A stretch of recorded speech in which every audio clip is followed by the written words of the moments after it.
दोस्तों, स्वागत है आपका मेरे YouTube चैनल भक्ति और ज्ञान पर।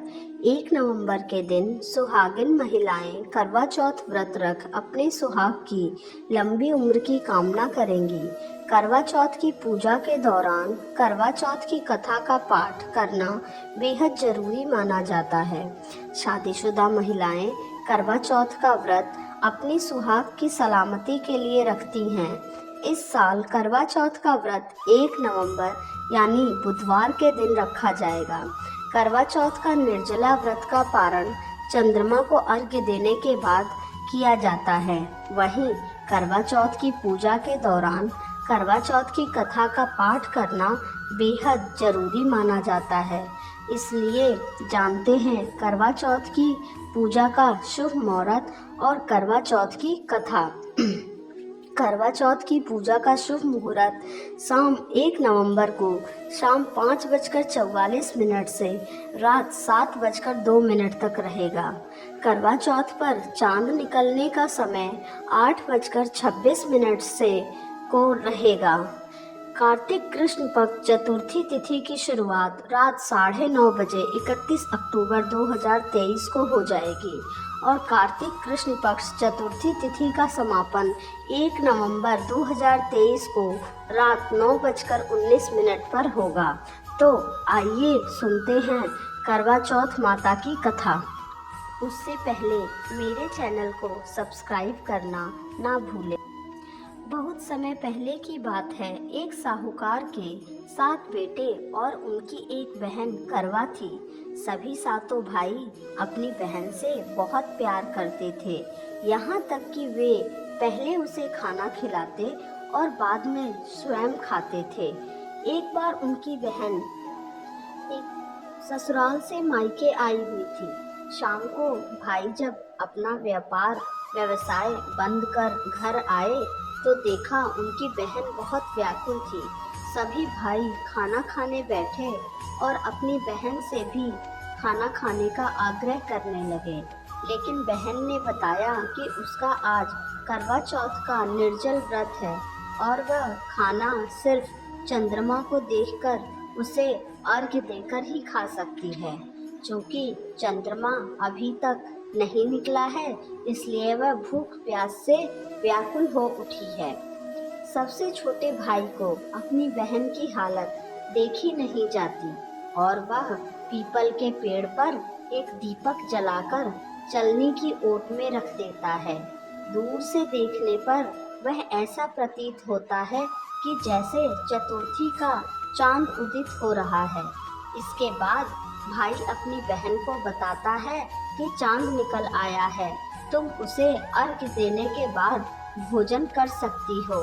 बहन खुशी के मारे सीढ़ियों पर चढ़कर चांद को देखती है, उसे अर्घ्य देकर खाना खाने बैठ जाती है।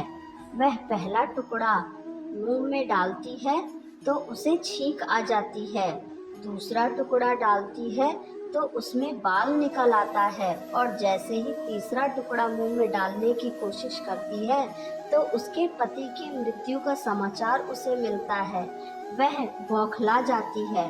उसकी भाभी उसे सच्चाई से अवगत कराती है कि उसके साथ ऐसा क्यों हुआ। करवा चौथ का व्रत गलत तरीके से टूटने के कारण देवता उससे नाराज हो गए हैं और उन्होंने ऐसा किया है। सच्चाई जानने के बाद करवा निश्चय करती है कि वह अपने पति का अंतिम संस्कार नहीं होने देगी और अपने सतीत्व से उन्हें पुनर्जीवन दिलाकर रहेगी।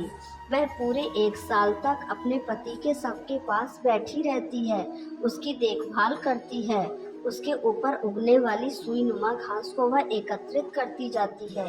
1 साल बाद फिर करवा चौथ का दिन आता है। उसकी सभी भाभियां करवा चौथ का व्रत रखती हैं। जब भाभियां उससे आशीर्वाद लेने आती हैं तो वह प्रत्येक भाभी से यम सुई ले लो, पिया सुई दे दो, मुझे भी अपनी जैसी सुहागिन बना दो, ऐसा आग्रह करती है।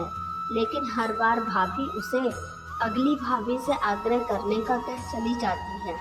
इस प्रकार जब छठे नंबर की भाभी आती है तो करवा उससे भी यह बात दोहराती है। यह भाभी उसे बताती है कि चूंकि सबसे छोटे भाई की वजह से उसका व्रत टूटा था, अतः उसकी पत्नी में ही शक्ति है कि वह तुम्हारे पति को दोबारा जीवित कर सकती है। इसलिए जब वह आए तो तुम उसे पकड़ लेना और जब तक वह तुम्हारे पति को जिंदा न कर दे उसे नहीं छोड़ना। ऐसा कहकर वह चली जाती है। सबसे अंत में छोटी भाभी आती है। करवा उनसे भी सुहागिन बनने का आग्रह करती है, लेकिन वह टाल मटोल करने लगती है। इसे देख करवा उन्हें जोर से पकड़ लेती है और अपने सुहाग को जिंदा करने के लिए कहती है। भाभी उसे छुड़ाने के लिए नोचती है, खसोटती है, लेकिन करवा नहीं छोड़ती है। अंत में उसकी तपस्या को देख भाभी पसीज जाती है और अपनी छोटी अंगुली को चीरकर उसमें से अमृत उसके पति के मुंह में डाल देती है। करवा का पति तुरंत श्री गणेश कहता हुआ उठ बैठता है। इस प्रकार प्रभु कृपा से उसकी छोटी भाभी के माध्यम से करवा को अपना सुहाग वापस मिल जाता है।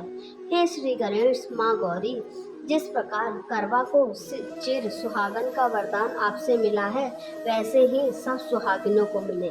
जय करवा माता की। अगर आपको मेरी वीडियो अच्छी लगी हो तो मेरे चैनल को सब्सक्राइब करना ना भूलें और वीडियो को लाइक करें और कमेंट में जय माता करवा लिखना ना भूलें। मेरी वीडियो सुनने के लिए धन्यवाद।